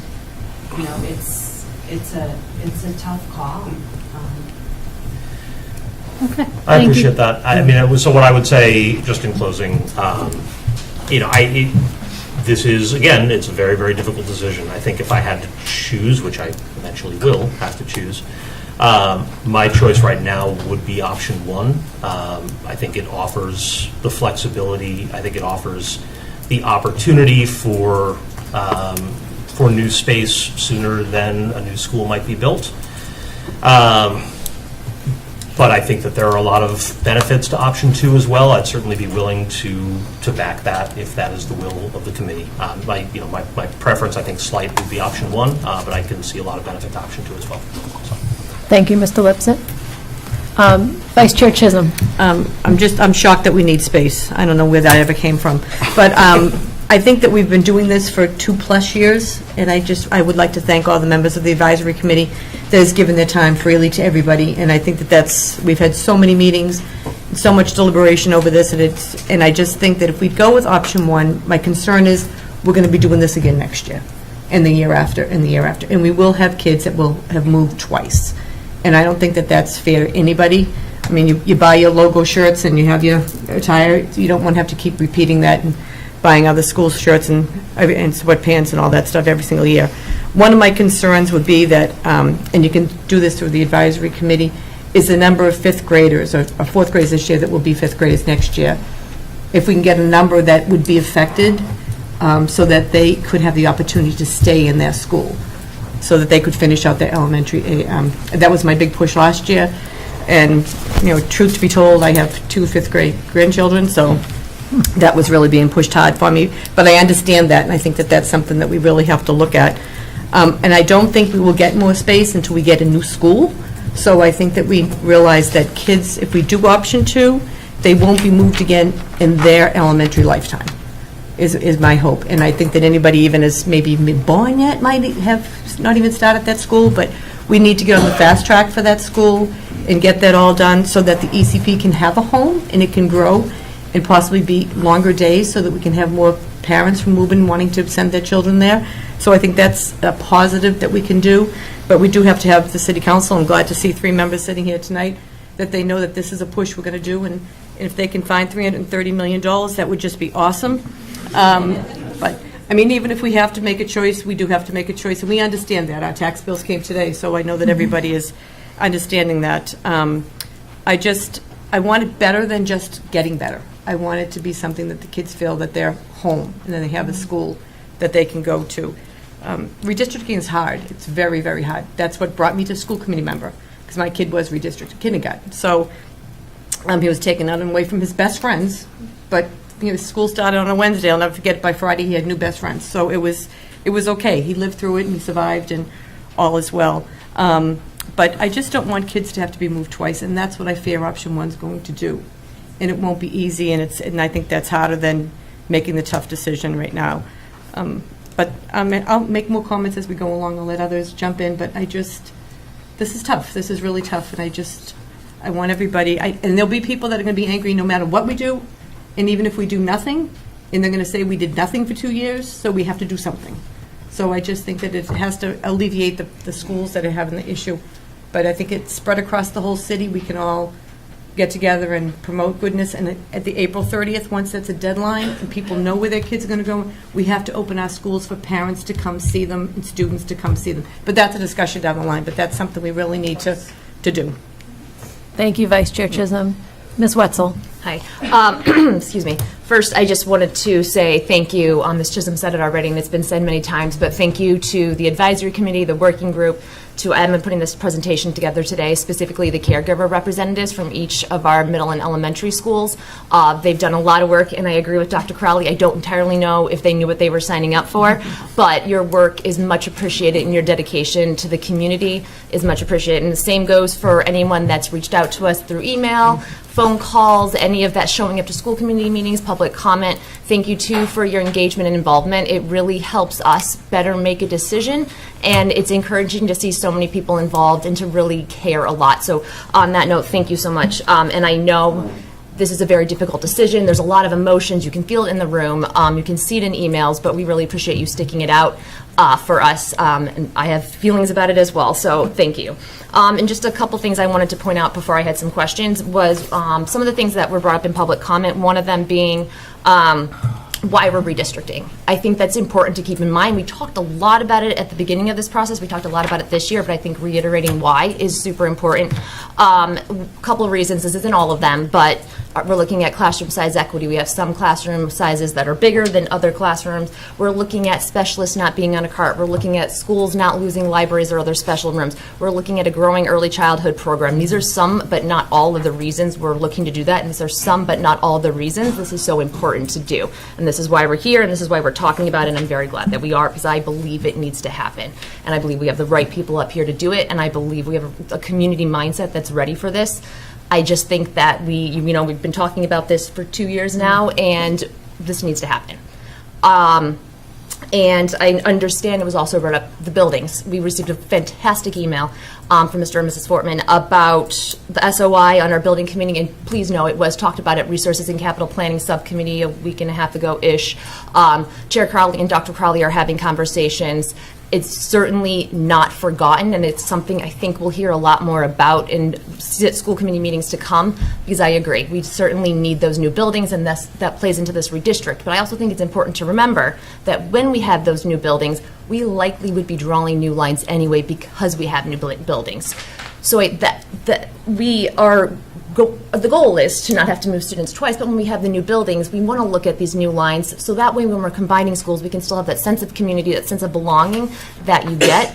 So I just think that that's also important to keep in mind. And do these current lines get us to those new buildings? No, I don't believe they do. And I also think it's important to keep in mind that we've been moving students every single year for multiple years, predominantly special education students. That's how we've been able to get to where we are today. And I don't believe we should continue to move special education students, one of our most vulnerable populations, so we can stay where we are. I think that we need to rip the Band-Aid off. We need to move forward. Option 1 and option 2, I see pluses and minuses. It's written down here. I actually think one of the cons that was under option 2, which is new buildings require significant line changes, I don't really see that as a con, because I think we would have to change the lines anyway. So it's fine to put it on there, but I just don't see it that way. I'm concerned with option 1 in terms of having to move students every year in small groups of students. It was mentioned by Mr. Ross, I think, about moving a big bulk of students sometimes can be easier. I do agree. I'm wondering too for admin maybe, but for option 1, if we selected that and we're moving students every year, does that mean we would be convening as a advisory committee yearly, and then every year school committee would have to vote on those changes? Yes. So I also, on that note, is what I thought. I think that the emotion in the room is so significant right now, and we're going to have to do that every single year. I also think the school committee can be better utilizing our time doing other things that can benefit our community versus looking at line changes every single year, and that puts a lot of stress on the students, on the parents, because you're at the tip of your seat, like, am I moving this year or am I not moving this year? That's hard. I'm glad the rising fifth graders came up. We had a lot of emails about that. There's been a lot of conversation. I think it's important to keep those kids in mind. Personally, if we can keep the rising fifth graders where they are, I don't have a rising fifth grader. If I did, fine, but I don't. I think that would be helpful, because I do think it would be very hard to move the last year of school. I'm hopeful once we pick a plan and we have those component numbers, that's something we can certainly look at. I think that's about it for now. I guess the only other question I had, actually, so today we pick an option 1 or 2, and then that goes back to the advisory committee, and they have scenarios underneath those. If the advisory committee felt the need to have another scenario, would that be an option? And then I think, to that note too, for the community, I think it's important to keep in mind that any of these maps we see are still draft maps. I'm very happy that we've involved the community so early in these draft maps. I know that it was said a little bit in public comment that it can be kind of confusing to not have an end map. I actually think it's really important we don't yet. I think it's good we have these options and we have scenarios under that, and we continue to talk about those in advisory meetings, at school committee meetings, at the public forum that's already been scheduled. That way the community has time to digest, understand, and provide input on the maps with those scenarios. Thank you. Just for the point, so to your clarification, Jesse, there'll be multiple maps that would go to the advisory committee, same to as previously. If there's asking to show maps that we like the scenario, but could you do it that with these changes, we'll make those options, and then you'll get more than one scenario as a body on April 8th. Yeah, and then you would also, at that point, still probably recommend not a single map to the forum. At that point, you would still probably be having 2 maps to the forum, or 3 if you so choose. But so you're going to be having more than one map seemingly kind of functioning until you make the vote on the 30th. Thank you. Thank you, Ms. Young. Anyone else? Mr. Mulrennan? Thank you, Madam Chair. How you doing? Regarding the MSBA process, I did ask for a second on that last week to try to get the superintendent to send out a statement of interest. It failed, so there was an attempt for that by myself at the previous meeting. A couple of questions regarding redistricting. It's difficult. It's very, very difficult to do. Tonight we're being asked option 1 or option 2. The clarification has come out that although on tonight's vote it says option 1, phased approach end map option. And I don't think I'm ready and willing to actually come up with end map options. I think it should go out to the advisory committee next week. From the emails that Mr. Dillon received, thank you very much, Mr. Dillon. Thank you very much, Mr. Ferrillo, for being here tonight, as well as Councilman Viola. And Jesse's gotten an email to all of us regarding all the emails and correspondence that she's got that will be brought forward at the next advisory meeting. So it's not being, your comments and your remarks are not going to deaf ears. They're going to Jesse and Andrew and the advisory board to get addressed at the next advisory meeting. Option 1, option 2, that's what we're here for tonight. The end map, I don't think we should be discussing that tonight. I think that's for the future. I think, as indicated tonight, the maps are drafts, and there's still some wiggle room in here. If you can see, I think it was brought up to me last week's meeting that people on Liberty Ave, familiar with Liberty Ave, who can see the Shamrock, who can throw a rock at the Shamrock, but don't do that, may be moved in some of these scenarios. Perhaps it's a good idea. I'd like to hear why.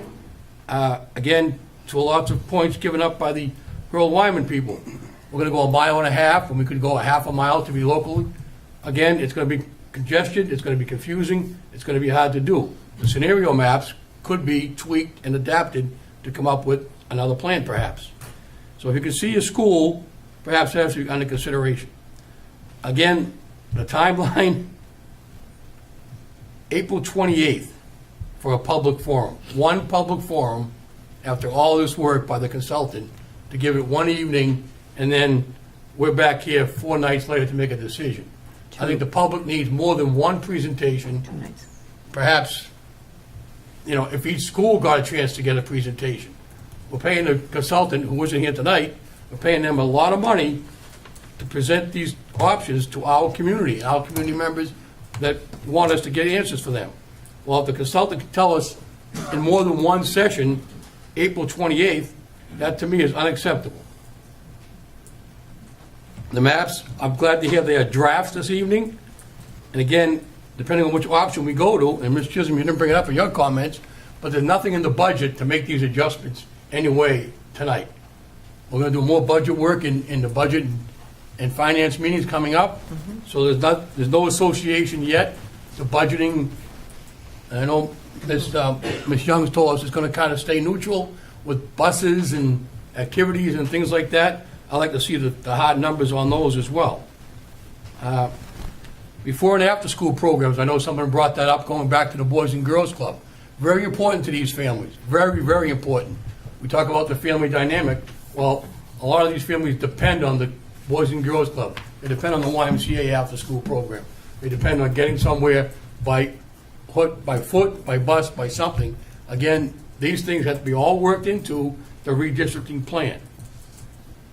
I think option one tonight would be a good choice, only regarding not having an NMAP and bringing it back to the advisory committee is my opinion for that.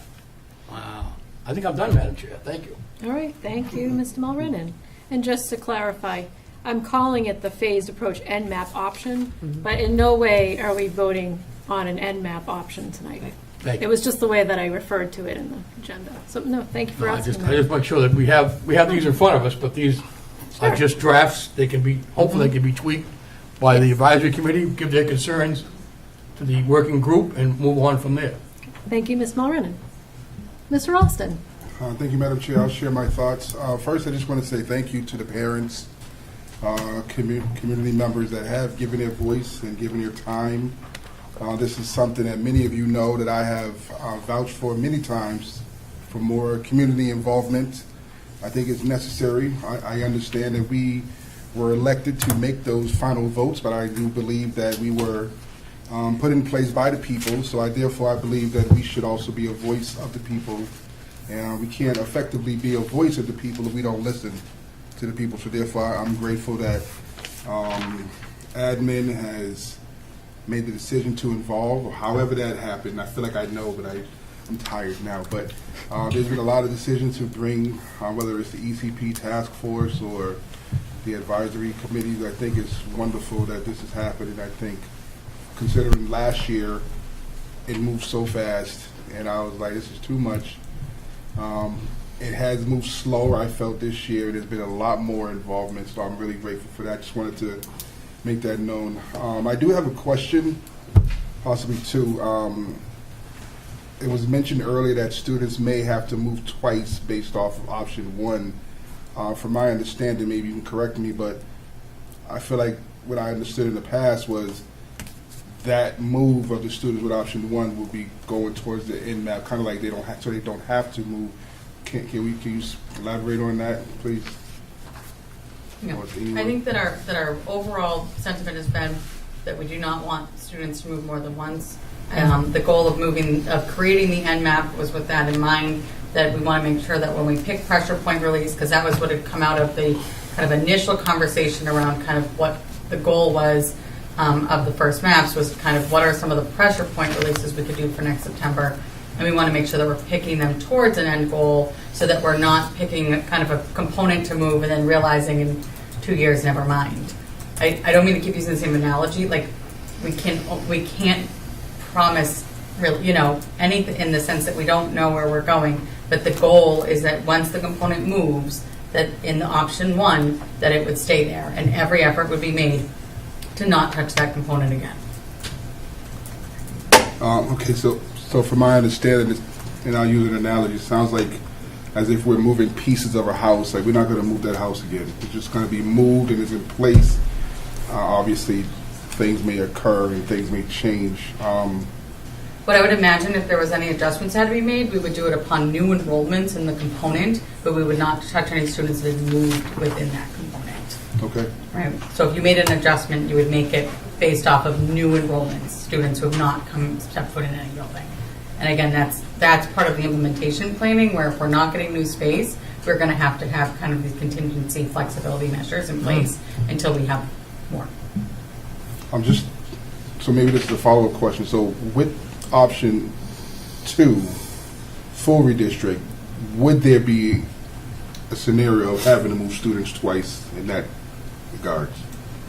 Well, at some point with option 2, you're going to have, hopefully, a new space for an ECP at some point in which that map would no longer, you would need to remake a map for students into the new building. But that is not that time, you know. I get it. Yeah, you don't know what that timeline is. Yeah. And the same principle would apply too with option 2 as option 1 that Ms. Young just alluded to, where we would probably be looking at new enrollments when people come into those areas. Yes.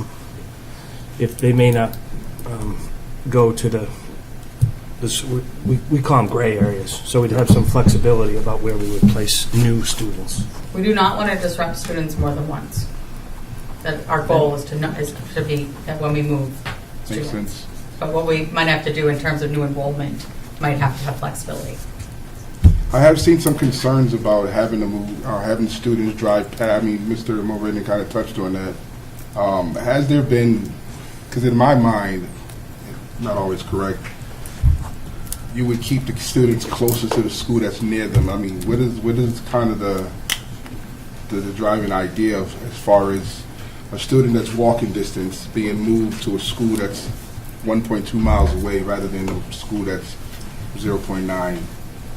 Like so I'm just kind of interested in how that process happens.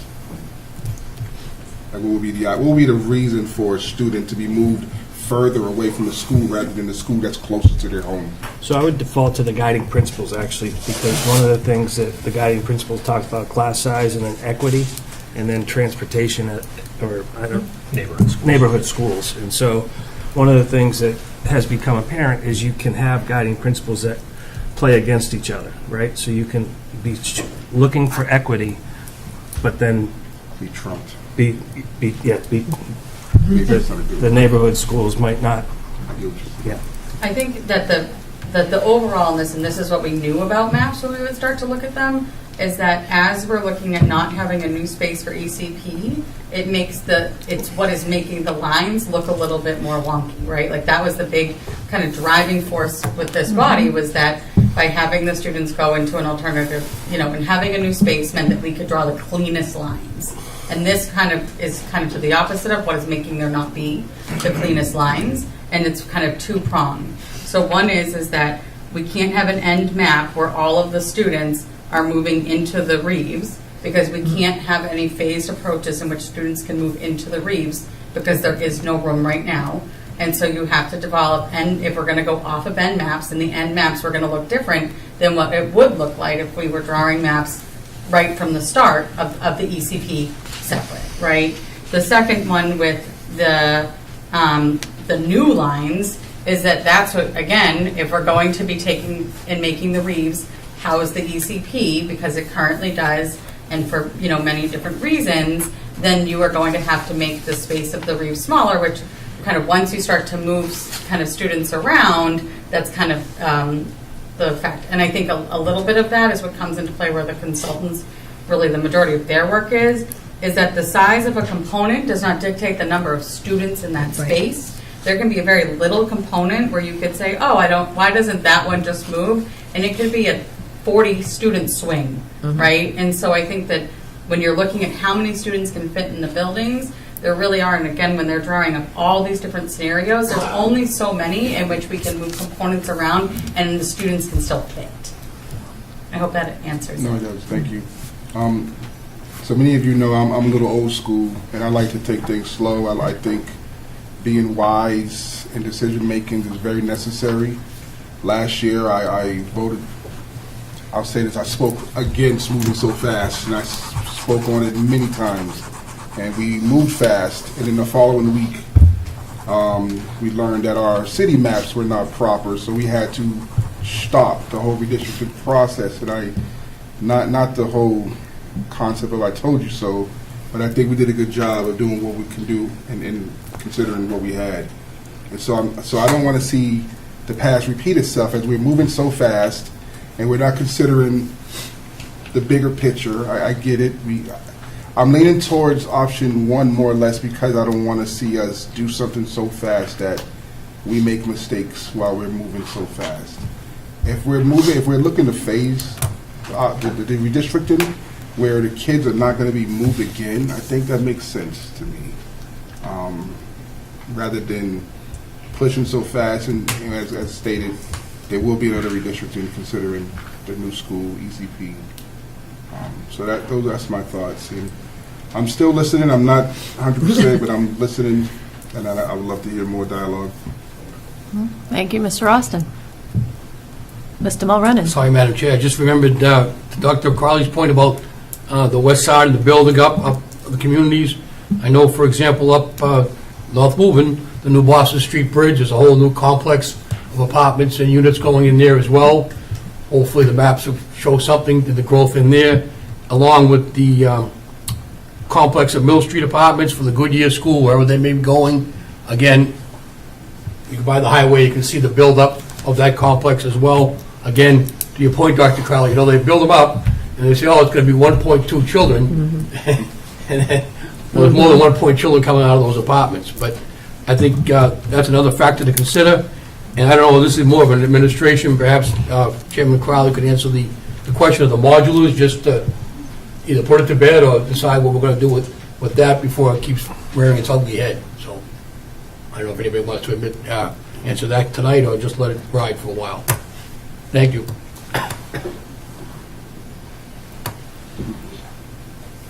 Anyone else want to speak on this or these questions? Vice Chair Chisholm. We don't control the buildings in the city. I mean, I would love to be able to say no, and I will say that if that overlay goes through in Central Square, we won't have to worry about the Harold Wyman even having, room for the gym will be divided up. I think that we can't control that. I mean, and we need to just move forward the best we can and hope that we can provide the best we can for our students. But we can't sit here and say, okay, all these buildings are going up. We don't do that. I wish we did. And I'd say, okay, this building, you can only have babies in in 2028, and you have to wait till 2032. I mean, it's just, but that doesn't happen. We can't control that. My point was, just don't want those to be forgotten. To Mr. Austin's point, we went through maps last year, and all of a sudden, we had the wrong maps. Yeah. And those apartment complexes weren't in there yet. So I just want to make sure that as we develop a plan, that, again, you're right, we can't tell them no babies, but we want to make sure that we can factor those people in before it happens, and we're back, where we are this evening. We have, and I mean, we've been working on this now for 2 years. I mean, we have to make a decision. This is tough and it's hard and it's going to be painful for a lot of people, but this is what we were voted in for, and you have to do your job, and that's our job. So I think that we've had numerous meetings and numerous times, and I just think we need to make a movement on this. Okay. Madam Chair, would you like to speak? If you would. Not at the time. Okay. Not at this time, thank you. Mr. Austin and Mr. Lipset? Yeah, I just wanted to say, I mean, I know we've been working on this for 2 years, but it's been stated that the last redistricting was in 1989, so there was ample time to make something happen. And from my understanding, the redistricting should be looked at every 5 to 10 years. And so given the fact that 2 years to undo 30 years, it's trying to clean out a house that has 30 years of living in 2 days. So being mindful of, we cannot fix a problem that's been held off for however many years for unknown reasons, and now it's like, oh, let's just do it in so many months, and without given the fact that, yeah, we should have looked at it. Can't even say we, because I wasn't part of it, but I'm not blaming. But again, it could have been looked at 5, 10, 15 years ago. And now it's like we're here, and it's let's rush to get it done, and it kind of sounds like it's unrealistic considering how long it has been. And I really think we should consider out the time frame it has been, and that matters. when something hasn't been done, if a leak is happening and we don't look at it for 30 years, we already know it's going to happen. It's going to be a mold issue. It's going to be a big problem. That's what we're looking at now. We're looking at a big problem, and we're trying to fix it really quickly. And again, if we moving so fast, we may hire the wrong people. We may overlook some things, and we may have to go back and say, "Oh, we should have did it slower." And that's just that's my sentiment to that. Thank you, Mr. Austin. Mr. Lipset? Someone's got to make a motion, so I'll make a motion. I make a motion that we adopt option 1 for the path forward. Do I have a second? Second. Any discussion on that motion?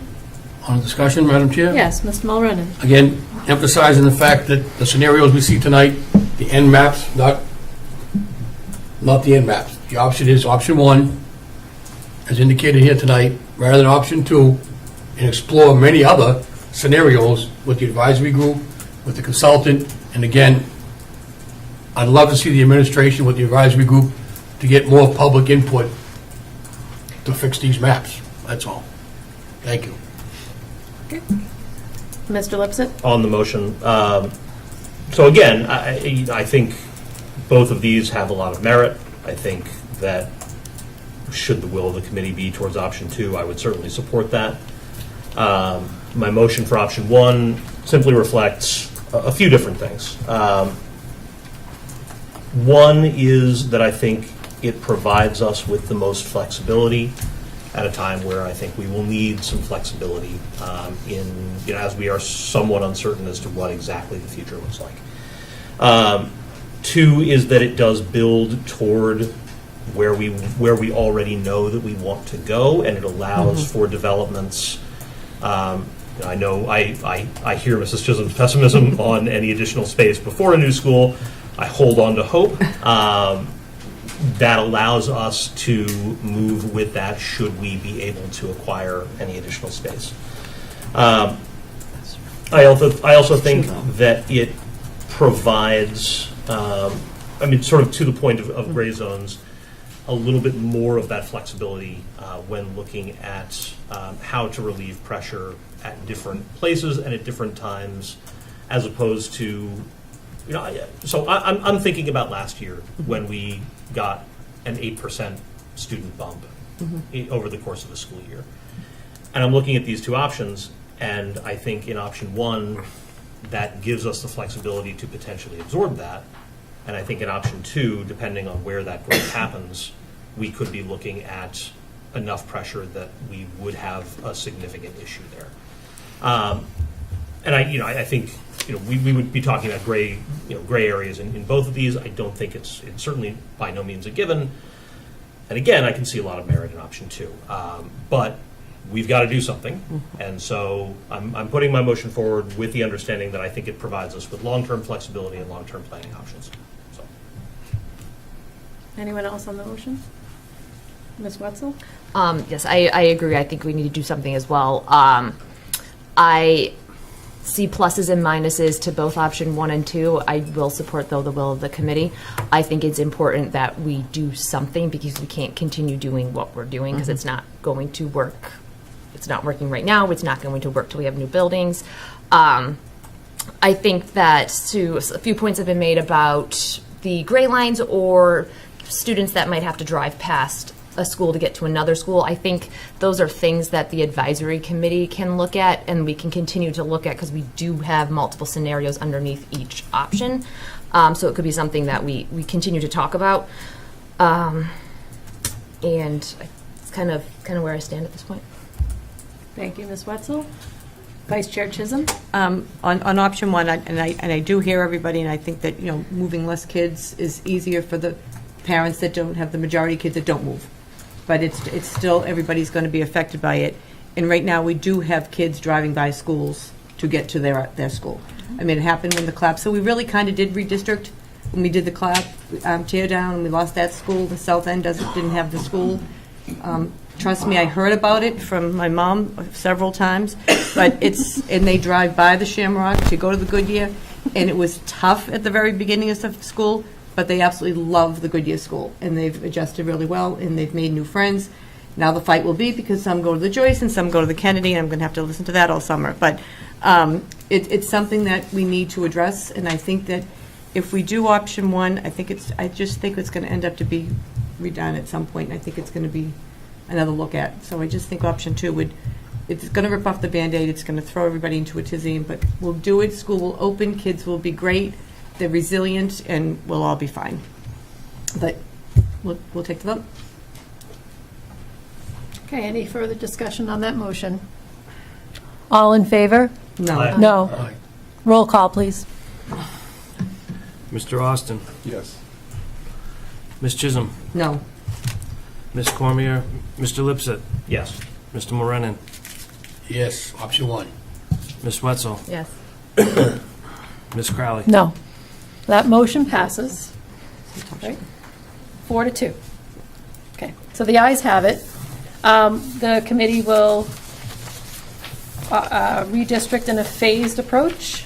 The phased option in scenarios will go to the Parent Advisory Committee to tweak the maps and to look at some of the bumps and hear the concerns of the constituency tonight, and we'll move forward from there. I expect that there will be, Ms. Mulrennan suggested a few parent forums, I don't know about 6, but enough to get the word out, more than one. And maybe the parent, Mr. Lipset and Ms. Wetzel can talk to the Parent Advisory Committee about how to operationalize that. But basically, the next step in this is to take the school committee's decision and operationalize it as best we can, and to make a fully transparent process. I'm extremely proud of the debate tonight. Mr. Lipset. A couple of things. Through the Parent Advisory Committee, I think Ms. Wetzel and I have each attended, Ms. Wetzel has attended all of the PTOs, I've attended a couple. One, actually. I think that would be something that we can certainly revisit, and bringing some of these discussions to PTOs as part of, not exactly a parent forum, but to sort of address Mr. Moran's point of going school by school, allowing parents to I think provide that's a some great feedback idea. there, in addition to a broad public forum that would involve, if I could just have, sorry, just to make sure that everyone can, in the audience can hear what we're talking about. Thank you. Sorry, I lost my train of thought. The larger parent forum and the larger community forum, where we would have the consultants there, we would have members of the school committee, members of administration. So we'd be able to address questions from a large number of different positions. I also think it's probably, I think at this point, now that we have chosen an option forward and one that looks forward to a new school, we do need to talk seriously about that new school. It is too late, as we've talked about, to deliver an SOI, given that the council needs to sign off on it, given that we would need to take a vote and deliberate on which school building project we would go forward with, as Dr. Crowley talked about in our last meeting. But at the same time, I think we need to, and I think we owe the public an understanding that that is what we are moving towards. So I don't know that I necessarily need to make a motion on this, but I think the committee should be thinking about getting that decision rolling soon, so that we can put a vote to the council or ask the council for a vote well before that decision needs to be made, so that we are ready on day one to put in an application next year for whichever direction the committee chooses to go, in consultation with the council, so that we can arrive at a place. And I think it's worth noting as well, and I hear public concern about a school building project and the deliberations that we have gone through to get there. And I hear the frustration. We do need a new school. I've been advocating for one for some time. I think it's worth noting that where we were, without finalized redistricting lines, without a clear sense of school building population, and at a later stage, we would have been, I think, fairly likely to be rejected in a first round anyway.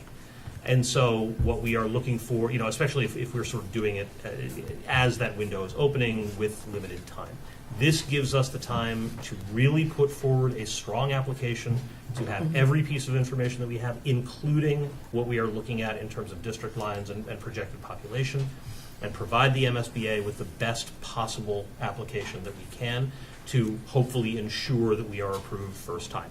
There are districts that have to go through this time after time after time. I don't want us to be one of those. I want to be able to put in an application, get a school approved, and get shovels in the ground as soon as we can do it. Thank you, Mr. Lips. I can say that I anticipate this to be a May agenda item. Basically, when I said as soon as we're finished redistricting, I meant as soon as we finish. And the superintendent and I were talking about perhaps the MSBA application, SOI, being done really over the summer, and reaching out to President Dillon for maybe a joint meeting so that we can both address the SOI issue. So, thank you, everyone. So we'll be moving as quickly as possible. Thank you, Mr. Lipsa, for your commentary. This was a wonderful meeting. I'm very happy with the public comment was extremely informative. This is a very difficult decision, probably the most difficult that we've ever had to do, besides masks. And so I'm really deeply grateful for everyone and all the work, and of course the parents that came here and spoke to us and criticized us and guided us in the right way. It is tremendously helpful, and I think that we have a good plan going forward. Okay. Motion to adjourn. Do have correspondence. Oh, okay. That would have been nice to I'll have. take it off the table, sorry. Okay, so the correspondence, and I'll go quickly. Okay. Daniela Ojeda from the Reeves wanted to discuss, give her opinion about redistricting in modulars. Jackie Walborn, redistricting about the Harold Wyman. Jen Goebel, redistricting about the Goodyear. Christina Ballou, redistricting about the Harold Wyman. Heather Stanton, redistricting about the Harold Wyman. Jack Dolabany, redistricting Harold Wyman. Lindsay Meehan, redistricting Harold Wyman Goodyear. Kayla Dolabany, redistricting Harold Wyman. Courtney Glazer, redistricting Harold Wyman. Rachel Kuberry, middle school results of the redistricting survey. Frank DeVita, Reeves, MSBA, modulars and redistricting. Bethany Hughes, MSBA application, Reeves redistricting. Melissa Wheeler, redistricting Harold Wyman. Jennifer Colella, redistricting Harold Wyman. Julia Ridgway, redistricting Reeves. Shayna Keene, that's my Woburn accent. Shayna Keene, questions about the school calendar.